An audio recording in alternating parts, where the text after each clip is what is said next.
Bà lô stay này mà chân là dương mau cái lại state exam review nè bà chân review dưới song khăn mà này bà chân dương review IT project management bà xem cho nam nắng bà bị còn phải cùng mỗi nè bà chân từ khung team mua dương ở school là với thì project dương riêng nói IT project management chân với project bà nhưng cái này dương gì bị project cứ dương gì bị ấy bị càng nghe nè để bắt đầu son chứ temporary bà thấy tất cả người nó cứ thua ta one time in vivo và như thư tại mặt đòn thì nó như mà thua bị đòn thì mà cái project cái này cái với cái trâu miên cô nón để mùi cột nè bà cô nón với cô sẽ vào cam ấy na mùi chứ bao lót nè đầm bay ngon một phiệp lạc đồ chia phao về giỏi bà đo lạc đồ để miền phao về giỏi và miền này gì clay tới cái than thua đầm bay ở miền ban phao là ban đứa con bật time tầm lay từ lưỡi cái lại nè chính cả thứ project thứ đầm bay ở miền beneficial chain đấy beneficial chain mình hay dần dần từ lưỡi thà bây giờ để gì từ bán đi cả thứ project nè và là ngày chứng nó cứ chỉ dùng này project mà dự chứng cho đó IT project chứng IT project cứ chia project từ lại nó để tẹt tôn IT nó dương gì sao mà chẳng này và thì họ thằng thừa migration và bị database nó không trong hồn môi tự đã chỉ cloud server chẳng nữa là bây giờ đánh lôi chứ bây giờ là server luôn này on lôi ở trên đây tất cả chu tất cả đã bắt tục đã sự chia đã server đại chứng nó offline như từ bạn này nó coi như từ xây cầm thi môi trường luôn tam tụ sạp bên tới nè mà nó cóประกาศ upon cyber security xây là mấy cái bị hacker chỉ đạo mà nó xuất ra chia project bạn chẳng project IT cái đôi chia project tu tới đây cứ từ miền về để chập ná về để chọn hay miền cô nó chụp lót nè hơi tất cả structure planning là như tất cả điểm trong phản cá data mà ra trên support chụp lót bạn kể thì như châu từ đó mới tiếp ở vậy tới đây ha thà chỉ key project attribute được ha thà lẽ là sống qua được gọi là bị sai rồi project mà chứ project mà dương sẽ khai bật claim bên lẽ là sống qua được gọi là bị sai của nó nè cứ đọc cho nói thì mỗi cái project has a unique goal người ta project tự nhiên goal đào tại mỗi cột bạn thì mỗi thì phí project cứ chỉ càng nghiệp đào sòn chỉ temporary bạn bây giờ nó từ one time in vivo và càng nghĩa để thua tại một đòn để bạn thì bay project tới từ miền Tây về chặt đáo hay là về để mình chọn thì 4 project thì cầm nó thả đi ca tay dương miền lôi của màn đó rồi bay sẽ mẹp giờ tới chừng này rồi bay thôi project nặng thì 5 project tới từ miền cái hạt progressive elaboration thầm nói như thư project tới từ miền ca cái hạt qua tận áp hiệp đó vì mà ngày ta ba đi chụp đàn của màn đó bà vì mà sắp đá đi chụp màn kia rồi ok bạn chứ project thì của mỗi lần này sẽ bảo viết cái từ ca thôn thiên mà thôn thiên nó dễ dần nào từ lưỡi tăng mà nu tăng xong và đẻ tăng lưỡi cạn đang chạy cả tỷ chỉ đào đó chạy cả chỉ thua lên xây mà xong khăn có cứ dừng ai được một bị này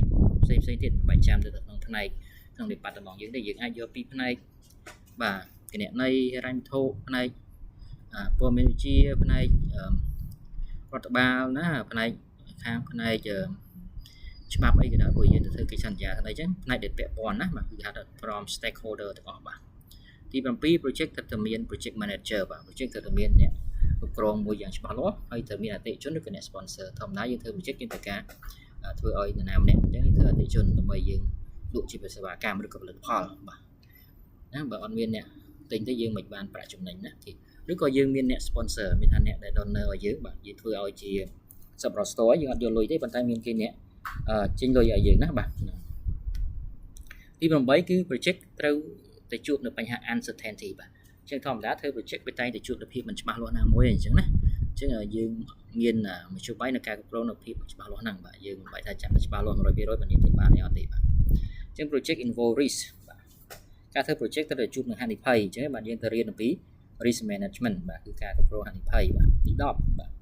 អញ្ចឹងទី10គឺ project ដែលយើងប្រាប់និយមនៃពីខាងដើមអញ្ចឹងគឺយើងបង្កើត project ឡើងដើម្បីឲ្យមានការផ្លាស់ប្ដូរវិជ្ជមានណាមួយភ្លាមបាទណាឬក៏បង្កើននៅប្រាក់ចំណេញឬក៏អត្ថប្រយោជន៍ណាបង្កើននៅកេរ្តិ៍ឈ្មោះមុខមាត់ណាឬក៏គុណតម្លៃឬក៏បាទសេវាកម្មល្អជាងមុននៅក្នុងស្ថាប័នហ្នឹងណាអញ្ចឹងសរុបវិញលក្ខណៈសម្គាល់របស់ project គេហៅថា key project attribute នេះគឺមាន10ហ្នឹងណាហ្នឹងហើយគេបាទយើងទៅចំណុចបន្តទៀតគឺតកតូននឹងបាទប្រភ template នៃ IT project state បាទអញ្ចឹងដើម្បីធ្វើ project បានវាទៅឆ្លងកាត់5ដំណាក់កាលណាទី1គឺមានការផ្ដិតដើមវាសំខាន់ណាស់ក៏យើងមើលថាធ្វើ project ហ្នឹងទី1ទៅលើ project scope ទំហំនេះអាចធ្វើបានអត់ណាបាទទំហំវាប៉ុណ្ណាហើយ feasibility study យើងថាយើងធ្វើទៅបានចំណេញលុយអត់ធ្វើជោគជ័យអត់ណាធ្វើបានសម្រេចអត់ណាគេពេញចិត្តអត់ពេលយើងសិក្សាហ្នឹងហើយបាទយើងចូលដល់ plan នេះបាទ plan នេះគឺដំណាក់កាលមួយដែលយើងត្រូវធ្វើជា road map ជាផែនទីចំហាត់បង្ហាញផ្លូវណាក៏ជាចំណុចដែលយើងត្រូវដើរណាអញ្ចឹងយើងត្រូវមានថវិកាត្រូវមានលុយប្រមាណដើម្បីចំណាយហើយត្រូវការប្រើពេលប្រមាណសប្តាហ៍ឬប្រមាណខែដើម្បីធ្វើចប់បាទ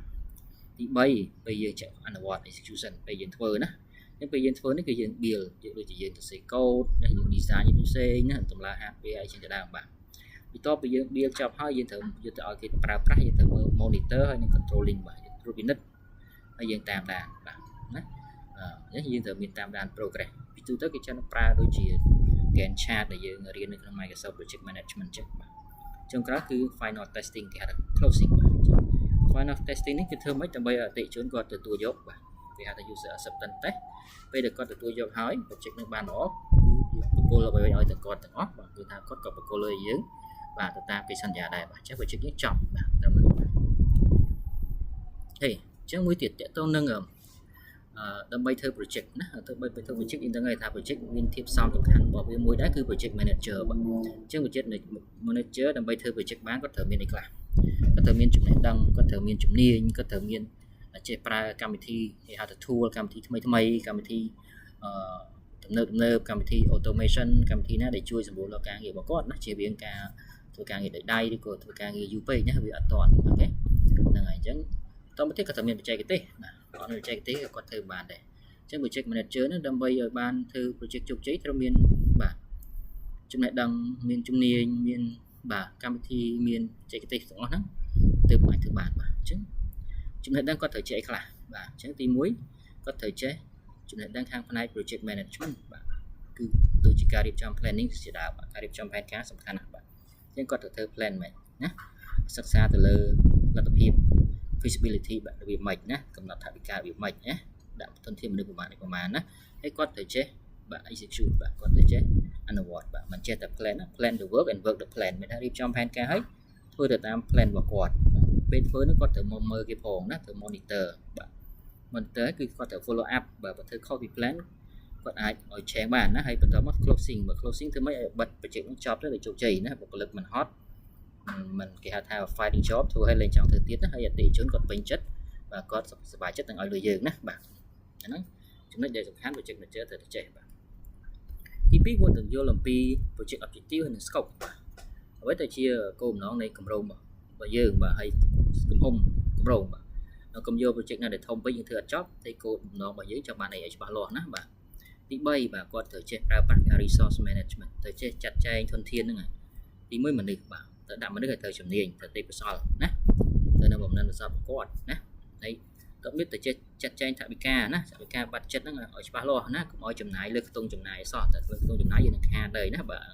ហើយទៅចេះគ្រប់គ្រងពេលវេលាបាទពេលវេលាសំខាន់ណាបាទតែយើងធ្វើអត់តាន់គេអត់យកណាគេអាចពិន័យយើងយើងថែមមកទៅយើងខាតលុយណាបាទអញ្ចឹងអាហ្នឹងចំណុចចំណេះដឹងគាត់ទៅចេះទី1ណាសំខាន់បាទទី2តែយើងចូលដល់ skill គឺយើងមានរៀនច្រើនប៉ុន្តែយើងសង្ខេបចំណុចសំខាន់ណាទី1គឺត្រូវមាន leadership skill project manager ជាអ្នកដឹកនាំកូនចៅបើអញ្ចឹងគាត់ត្រូវមានជំនាញជាភាពជាដឹកនាំបាទគាត់ត្រូវចេះដឹកនាំហើយនឹងបាទណែនាំក្រុម project ណាបាទនេះជាចាំបាច់ទី2ទៀតគាត់ត្រូវមានជំនាញតំណែងបាទជំនាញតំណែងគឺសំខាន់គឺតំណែងទាំងសមាជិករបស់ខ្លួនទាំងអ្នកពាក់ព័ន្ធនិងអតិថិជនទី3គឺជំនាញសរសេរជំនាញដោះស្រាយបញ្ហាបាទអញ្ចឹងហើយជំនាញដោះស្រាយបញ្ហានេះគឺសំខាន់ណាស់ធម្មតាយើងធ្វើ project តែជួបបញ្ហាច្រើនដែលយើងអត់ដឹងជាមុនណាបាទដូចជាបញ្ហាជាមួយបុគ្គលិកយើងជាមួយបច្ចេកវិទ្យាមួយចំនួនបញ្ហាទាក់ទងនឹងអតិថិជននេះទៅជាដោះបាទទី4ទាក់ទងជំនាញនៃការសម្រេចចិត្តបាទធ្វើម៉េចសម្រេចចិត្តនឹងឲ្យល្អបាទកុំឲ្យទៀងសម្រេចចិត្តឲ្យមានហេតុផលណាមានទិន្នន័យច្បាស់លាស់ណាបាទសម្រេចចិត្តធ្វើម៉េចគេហៅថា cutting edge decision ណាសម្រេចចិត្តឲ្យដាច់ម៉ាត់ណាកុំម្ដងចេះម្ដងចុះបាទចំណុចទី5គឺ time management skill បាទយើងត្រូវថា project ទៅធ្វើម៉េចបញ្ចប់ឲ្យទាន់ពេលវេលាដែលយើងបានកំណត់ណាចំណុចទី3 tool បាទ tool នោះគឺសំខាន់ bởi dương ở chế pra tool pra cam vị thi cũng được dương anh vừa ở toàn á bạn chứ dương anh pra Gantt chart ní tại cái tay này dùng pra cứ sắm thuê project schedule and planning đó cho nên cam thiệp nâng ở thơ đo cái lại nè đó bạn thì bí cứ tại tôi project management software của pra software môi trường luôn á đối chia Microsoft Project Trello rồi có Asana bạn thì bay và tại tôi nâng spreadsheet tiếng Anh pra Excel các bạn là sẽ nhận được chế đó bạn môi trường luôn mà dùng như thế nghĩ xuôi hay communication tool là chỉ email Zoom rồi có Slack những cái chế dùng Anh pra Telegram pra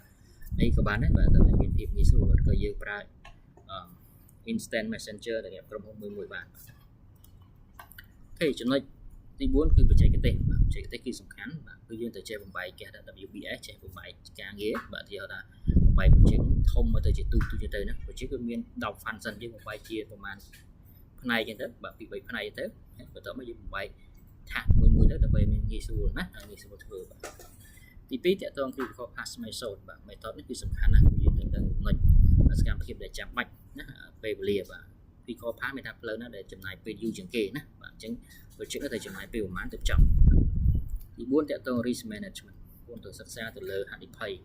បាទនៅពេលដែល risk កើតឡើងយើងអាចគ្រប់គ្រងហានិភ័យនឹងបានណាកុំឲ្យវាប៉ះពាល់ដល់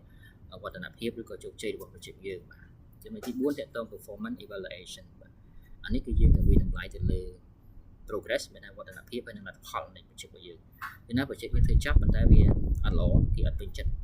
អូខេអត់ឲ្យដូចយើងដែរណាបាទអញ្ចឹងយើងត្រូវមើលណាអញ្ចឹងជាសន្និដ្ឋានមក project manager គឺត្រូវតែមាន right knowledge មានថាមានចំណេះដឹងត្រឹមត្រូវបាទមានជំនាញត្រឹមត្រូវចេះប្រើប្រាស់កម្មវិធីត្រឹមត្រូវហើយមានបច្ចេកទេសច្បាស់លាស់ណាទើបអាចធ្វើឲ្យ project ហ្នឹងមានឱកាសជោគជ័យហ្នឹងបាទបានច្រើនអូខេយើងទៅចំណុចមួយទៀតតទៅនឹងកំណត់គេហៅថា determining the project financial value បាទកំណត់ទៅលើតម្លៃហិរញ្ញវត្ថុបាទ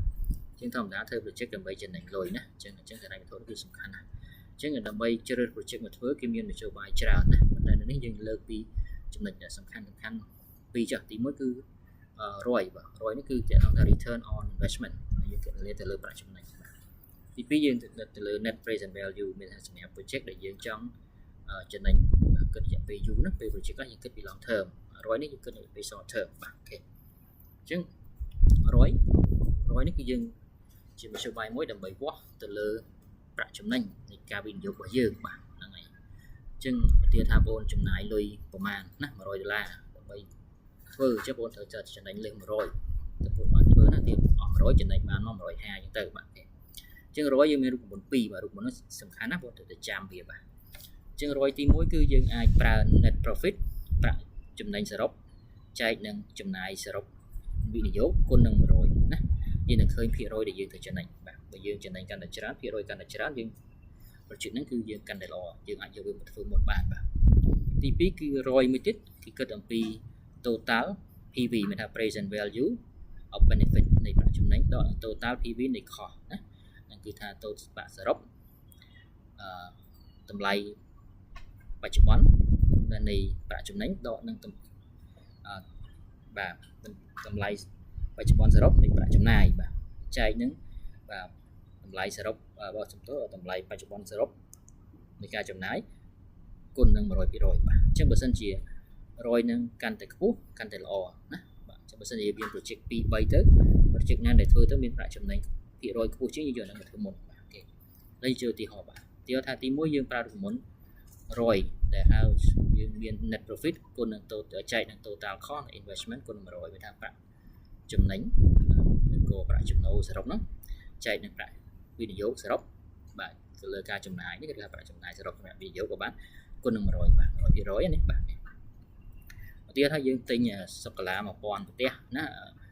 មួយប្រទេស$2បាទអញ្ចឹងយើងចង់លក់សូកូឡានៅក្នុងទៅកាន់ហាងលក់ចាប់រួយឬក៏តាមម៉ាតទូចផ្សេងយើងលក់ប្រទេស$3ណាអញ្ចឹងហើយយើងត្រូវចំណាយលុយក្នុងការដឹកជញ្ជូនអស់$100អញ្ចឹងយើងទិញ1000ប្រទេសមកប្រទេស$2យើងឃើញវា1000គុណ$2នេះយើងឃើញ2000ណាបូកនឹង$100យើងចំណាយទៅយើងនឹងឃើញបាទប្រហែលបាទ2100បាត់ណាអញ្ចឹងដំបូងយើងត្រូវគិតថាតើយើងគួរតែ วินิโยอดนะกูได้วินิโยอดយើងចំណេញលុយអត់យើងគិតថាអញ្ចឹងដំបូងយើងគិតពីចំណាយសរុបរបស់យើងបាទចំណាយសរុបប៉ុន្តែយើងត្រូវគិតអំពីចំណូលដែលយើងរំពឹងទុកបាទអញ្ចឹងបើយើង1000ប្រទេសយើងចង់លក់ប្រទេស$3អញ្ចឹង1000គុណ$3យើងបាន3000អញ្ចឹងចំណាយ total expense របស់យើងគឺយើង1000បាទណា1000ប្រទេសបាទ1000ប្រទេស1000បាតណាគុណនឹង$2អញ្ចឹងបូកនឹងដឹកជញ្ជូនថ្លៃដឹកជញ្ជូន$100អញ្ចឹងយើងមក2110ទេអញ្ចឹងយើងអាចរកប្រាក់ចំណេញសរុបរបស់យើងបានយើងចំណូលយើង3000ដកចំណាយ2100យើងឃើញ$900អូខេជាងតាមរូបមន្ត100របស់យើងនេះប្រាក់ចំណូលសរុបយើងឃើញ900ចែកនឹងចំណាយ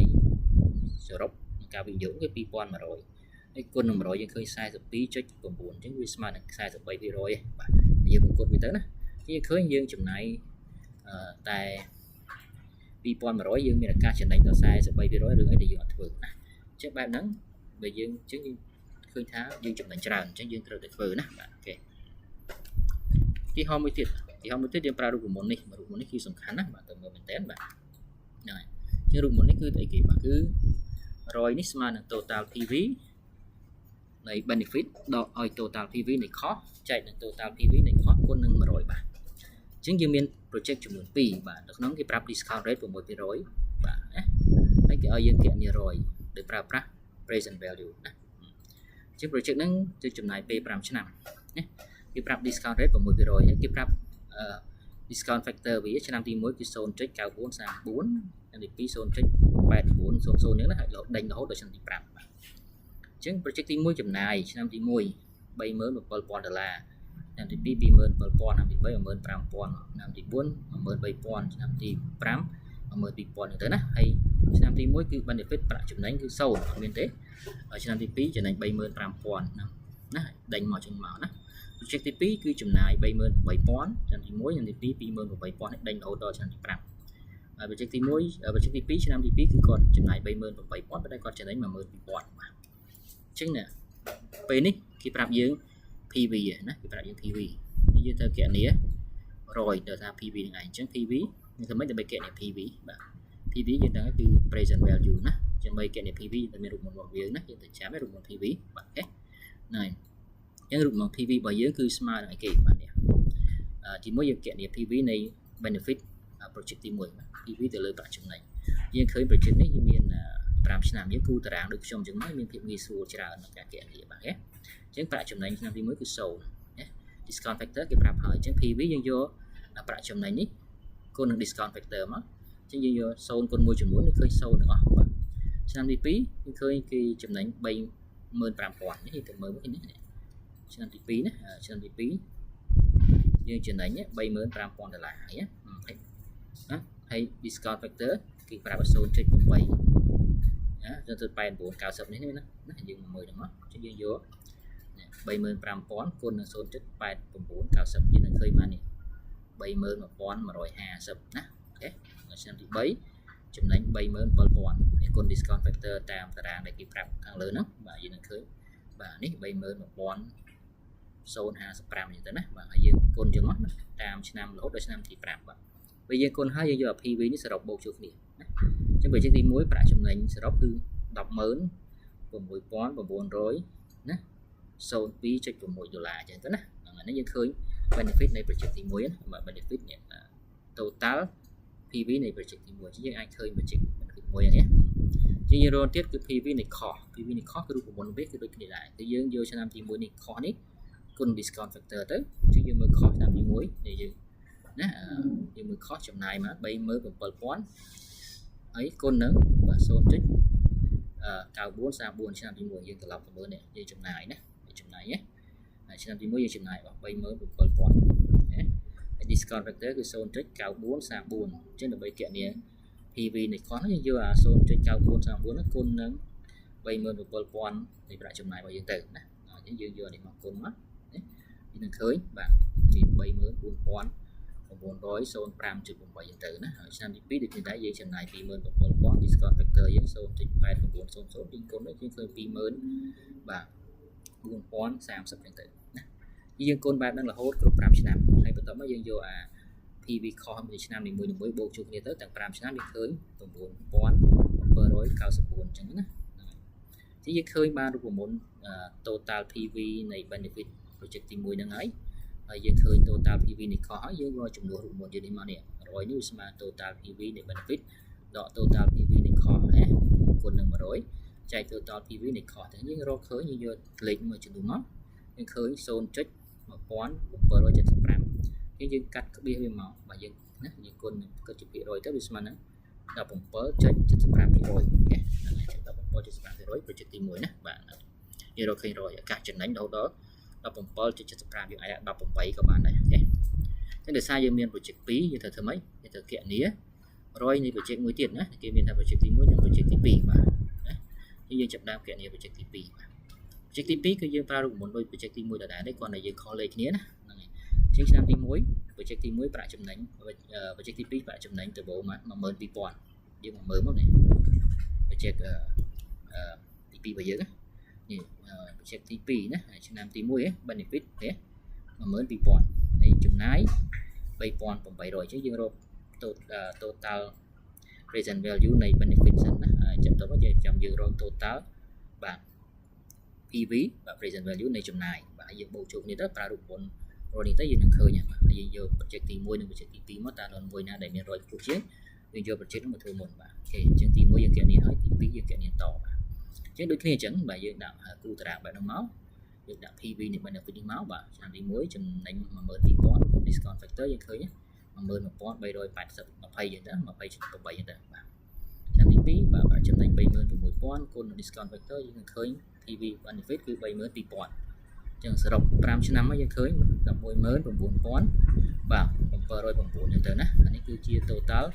PV benefit នៃ project ទី2បាទហើយចំពោះtotal cost នៃ project ទី2គឺយើងធ្វើគណនាដោយរូបមន្តនៃ project ទី1ដែរគឺយើងយក cost ឆ្នាំទី1គេចំណាយ 38000 គុណ discount factor ទៅយើងទៅមើលណាបាទ project 2 cost គឺចំណាយឆ្នាំទី1 38000 ហើយ discount factor នៃឆ្នាំទី1 0.9434 ណាយើងមកមើលមកបាទយើងតារាងមួយនេះ cost 38000 គុណ 0.9434 នេះឃើញប៉ុណ្ណេះណាឆ្នាំទី2 28000យើងគុណមកដេញរហូតដល់គ្រប់5ឆ្នាំយើងនឹងឃើញបាទ 101,396.8 យើងយកតម្លៃនេះមកនេះរូបមន្តរបស់វា total PV ណា total PV យើងឃើញ 19000 ហ្នឹងបាទគេដកនឹង total PV cost នេះគឺ 110,000 ណាហើយចែកនឹង total PV cost គឺ 110,000 ហ្នឹងវាចែកទៅយើងឃើញគុណនឹង100នេះយើងឃើញ 0.1806 អញ្ចឹងវាស្មើនឹង 18.06 ណាយើងមើល project ទី1និង project ទី2 project ណាដែលមាន100ខ្ពស់ជាង project ទី1គឺតែ 17.75 ទេតែ project ទី2តាមបាន 18.06 អញ្ចឹង project 2ហ្នឹងមួយណាដែលមានភាគរយនៃប្រាក់ចំណេញខ្ពស់ជាងអញ្ចឹងប្រកាសជា project ទី2មិនហ្នឹងបាទអញ្ចឹងយើងយក project ទី2មកធ្វើមុនបាទដោយសារវាមានភាគរយនៃប្រាក់ចំណេញខ្ពស់ជាងបាទអូខេតើមកទៀតតើត project time management បាទ project time management យើងដឹងហើយគឺការគ្រប់គ្រងពេលវេលាសំខាន់ណាស់នេះជាប្រព័ន្ធមួយដើម្បីគ្រប់គ្រងទៅលើដំណើរការរៀបចំផែនការ project ដល់ project នឹងធ្វើចប់បាទណាយើងមានរយៈការបង្កើត Gantt chart បង្កើតអីចឹងណាដើម្បីយើងតាមដានទៅលើសកម្មភាព project ណាមួយជៀសវាងការពជាពេលឬក៏ខាតលុយខាតអីចឹងយើងអាចបើថែមមកឬក៏ចំនួនបុគ្គលិកជាបុគ្គលិកខ្លះគាត់សុំឈប់យើងមានអ្នកជំនួសចឹងណាជាតែគ្រប់គ្រងពេលវេលាបានជាចាំបាច់អូខេចឹងហើយចឹងនៅក្នុងនេះយើងមានលំហាត់មួយតាក់ទង project time management បាទទៀតខ្ញុំមាន project X1 ដែលគេបានទិន្នន័យសង្ខេបដូចខាងក្រោមចឹងទិន្នន័យគេឲ្យនេះគេមានថាស A B C D E F G H រហូតដល់ L ចឹងថាសគេមានមក2 4 6 8 10 12ថាសណាបាទហើយគេមានចំណុច note នេះគឺមាន start ចំណុចទី start ដើម N បាទហើយគេប្រាប់រយៈពេលនៃថាសមួយដែលត្រូវធ្វើណាថាស A 10ថ្ងៃថាស B 12ថ្ងៃបាទថាស C 8ថ្ងៃថាស D 4ថ្ងៃអញ្ចឹងទៅបាទរហូតដល់ថាស K 10ថ្ងៃបាទអញ្ចឹង note នោះវាមានតំណែងគ្នាវាមានថាស A បាទចាប់ដើមពីលេខ1បញ្ចប់នៅលេខ2អញ្ចឹងណាថាស B ចាប់ដើមលេខ1ចុះលេខ3ណាដេញរហូតទៅមកបាទ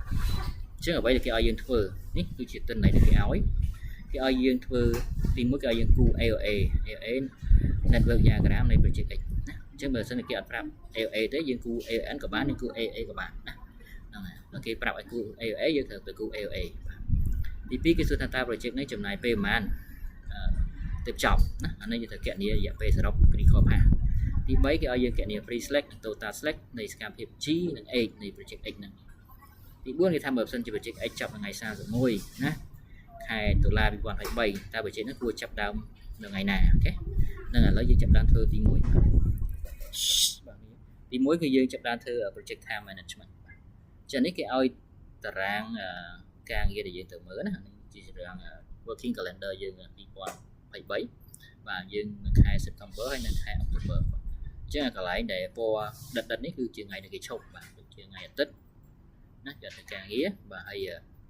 អានេះថ្ងៃ October នេះគឺជាថ្ងៃបុណ្យជាតិយកទៅការងារណាហ្នឹងហើយចឹងថ្ងៃដែលអត់ការងារយើងអត់រាប់ទេបាទអញ្ចឹងយើងធ្វើ project យើងមើលទៅតាមតារាងពេលវេលាដែលគេឲ្យបាទតារាងសម្រាប់ protein ឈប់សម្រាប់ណាបាទគឺគេហៅថា calendar ហ្នឹងឯងបាទជាដំបូងនេះយើងចាប់ដើមគូបាទយើងគូ diagram ជាដើម្បីគូ diagram មកបងទៅមើលទៅតាមនេះសមត្ថកម្មគេឲ្យអញ្ចឹងយើងគូ task A start ពីលេខ1ទៅលេខ2ណាអញ្ចឹង task A លេខ1ណាលេខ1ទៅលេខ2គេណាលេខ1ទៅលេខ2 note ណាយើង note មូលទៅលេខ1ទៅលេខ2ណា task B នៅលេខ1មកលេខ3ណាលេខ3ណា B លេខ1មកលេខ3 task C ពីលេខ1មកលេខ4នេះអត់ដល់ task D ពី2ទៅ3ហ្នឹង task D ណានេះ D នេះពី2មក3ណា task E ពី2មក5 2នេះមក5នេះ E ណាបាទអញ្ចឹងnetwork diagram សំខាន់ណាស់បើយើងគូនឹងខុសយើងនឹងគណនាក្រោយខុសទាំងអស់ហើយដល់ថា F វាចេញពីលេខ3ទៅលេខ4ណាថា F នេះលេខ3មកលេខ4នេះឃើញ note មូលបាទថា G វាចេញពីលេខ4ទៅលេខ5ចេញមើលលេខ4ដល់លេខ4នេះលេខ4ទៅលេខ5នេះថា G ណាអានេះរយៈពេលដែលយើងបំពេញណារយៈពេលយើងបំពេញក្រោយក៏បានដែរថា A រយៈពេល10ថ្ងៃណា B 12ថ្ងៃ C 8ថ្ងៃអញ្ចឹងណាហ្នឹងហើយយើងគូឲ្យយើងបំពេញឲ្យក៏បានដែរណា F ណា6ថ្ងៃ G 4ថ្ងៃណា E 8ថ្ងៃអញ្ចឹងមកណាtask H ពីលេខ4ទៅលេខ6ជាមើលលេខ4នេះមកលេខ6ណារយៈពេលវាប៉ុន្មាន8ថ្ងៃណាគេគិតជាថ្ងៃណា days ណាtask I ពីលេខ5ទៅលេខ6លេខ5មកលេខ6ណា task I រយៈពេលប៉ុន្មាន6ថ្ងៃណា task J 5ទៅ8 5ទៅ8រយៈពេលប៉ុន្មាន12ថ្ងៃដាក់មក task K 6ទៅ7 6ទៅ7រយៈពេលប៉ុន្មាន8ថ្ងៃណា task L 7ទៅ8ណាពីលេខ7លេខ3រយៈពេលប៉ុន្មាន10ថ្ងៃណាយើងគូប៉ុណ្ណឹងមកហើយយើងមើលក្នុងចំណោមថាពី A ដល់ K ហ្នឹងរយៈពេលមកទាំងអស់នេះយើងរក key core path យើងរកវាមានប្រមាណ path ហើយ path ណាដែលវែងជាងគេណាអញ្ចឹងវែងជាងគេហ្នឹងគឺជារយៈពេលដែលត្រូវបញ្ចប់ហើយអញ្ចឹងទី1យើងគូបានជោគជ័យហើយយើងធ្វើបានប៉ុណ្ណឹងយើងឆ្លើយបានសំណួរទី1ណាបាទហ្នឹងទី2គេយើងយករក key core path នៃ project ហ្នឹង key core path យើងមើលនេះ path យើងរកទៅទាំងអស់មាន11 path ណាផ្លូវហ្នឹងអញ្ចឹងយើងគួរសញ្ញាពណ៌នេះពណ៌ purple នេះពណ៌ស្វាយនេះគឺជាផ្លូវដែលវែងជាងគេណាអញ្ចឹងគឺថាសទី4បាទត្រូវចំណាយពេល48ថ្ងៃអញ្ចឹង project នេះត្រូវចំណាយពេល48ថ្ងៃទើបចប់សំណួរទី3គេឲ្យយើងគណនា pre select និង total select នៃសកម្មភាព G និង H បាទអញ្ចឹងជាទូទៅដើម្បីគណនា total select យើងមានរូបមន្តច្រើនប៉ុន្តែរូបមន្តដែលយើងតាមសមត្ថកម្មគេឲ្យយើងប្រើនេះ late finish early start duration ដល់មួយទៀតសម្រាប់ free select វាស្មើនឹង early start នៃ successor មានថា early start នៃថាសពីខាង successor ហ្នឹងឯងពីខាងមុខដកនឹង early start នៃsuccessor ពីខាងក្រោយមក early start នៃថាសពីខាងក្រោយដកនឹង early start នៃ predecessor មិន pro ណា predecessor បាទ predecessor គឺថាសពីខាងមុខបាទឲ្យដក duration អ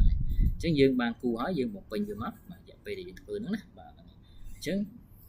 វាឲ្យយើងរក early start early finish ឲ្យអស់ហើយណាហ្នឹងហើយអញ្ចឹងយើងមើលថាស G បាទថាស G យើងមើលកន្លែងណា G បាទថាស G ហើយយើងមើលស G នេះបាទថាស G ថាស G អញ្ចឹង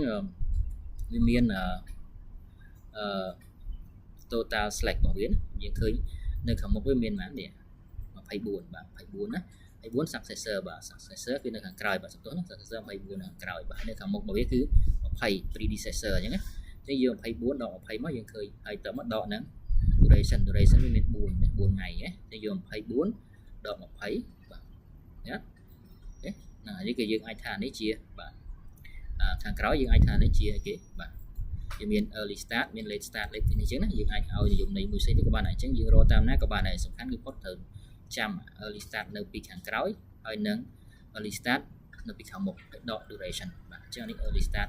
នេះ early start នៅខាងក្រោយគេ24ដកឲ្យ early start នៅពីខាងមុខ20ហើយដក duration នេះ4ថ្ងៃអញ្ចឹងយើងឃើញសូនណាហ្នឹងហើយដក free select បាទ free select free select របស់វាគឺបាទយើងដូចគ្នាដែរបាទនេះ free select គឺ24នេះបាទដក20ហើយដក4ដូចគ្នាណាថា G ក៏យើងធ្វើបែបហ្នឹងដែរណាថា age ជួយថា G ជួយថា age នេះយើងគ្រាន់តែដូរលេខ8មក30ដកឲ្យ20ដក8ទី2អត់មួយទៀត30ដក20ដក8ទី2ដូចគ្នាអាហ្នឹងយើងចាប់ទី3ទី4គេឲ្យរកចំណុចចាប់ដើមនៃ project ហ្នឹងណាចឹងជាយើងអាចរកឃើញ late start late finish យើងអាចបំពេញតាមហ្នឹងមកណាហើយយើងដឹងហើយ project ហ្នឹងគឺត្រូវចំណាយពេល48ថ្ងៃបាទជាង48ថ្ងៃបាទជាង project ហ្នឹងគួរចាប់គួរតែនៅពេលគេថា project នេះត្រូវការចាប់ដល់ថ្ងៃទី31ខែអុកតូបឺ2023ណាអញ្ចឹងវាត្រូវចាប់ដើមនៅពេលណាអានេះយើងគណនានេះយើងឃើញចាប់ដើមថ្ងៃ4ខែ September អញ្ចឹងណាដែលយើងបំពេញព័ត៌មានតាមហ្នឹងមកតាមតារាងបាទមួយទៀតយើងអាចមើលទៅលើនេះទៅមើលទៅតាមថ្ងៃនេះគេថាបើមិញយើងរកឃើញមក48ថ្ងៃណាយើងបំផុតណាអញ្ចឹងយើងមើលកន្លែង48ថ្ងៃនេះ48ថ្ងៃអញ្ចឹងយើងអាចហើយគេប្រាប់ថា project ហ្នឹងនេះសមត្ថកម្មវាថានេះ project នេះចប់នៅថ្ងៃ31ខែតុលា2023យើងមើលកន្លែងថ្ងៃ31នេះ31ចប់ហើយយើងរាប់ដេញមក48ថ្ងៃ31នេះ2ថ្ងៃ4ថ្ងៃ6ថ្ងៃ8ថ្ងៃថ្ងៃណាដិតយើងរាប់ណា10ថ្ងៃ20ថ្ងៃសំទោសបាទ10ថ្ងៃ12ថ្ងៃ14ថ្ងៃណានេះយើងអត់រាប់ទេ16 18 20 22 24នេះសំទោស22 24 26 28 32 34 36 38 40ប្រហែលដេញមកអញ្ចឹង48ណាយើងរាប់ដល់48ចំថ្ងៃ4នេះណាអញ្ចឹងយើងអាចរាប់តាមហ្នឹងបានបាទបើសិនជាយើងអត់ចេះគណនាណាប៉ុន្តែវិទ្យុបាយល្អគឺយើងអាចប្រើប្រមុនបាទតាមនេះមកយើងអាចគណនាលឿនបាទអូខេអានេះយើងអាចគណនាយើងអាចផ្ទៀងផ្ទាត់ការគណនារបស់យើងជាមួយនឹងការរាប់ទៅលើណា working calendar បាទអូខេណាខ្ញុំមានប៉ុណ្ណឹងណាគេជូនពរនេះយើងប្រឡងចូលអរគ្នាបាទអរគុណសូមសប្បាយ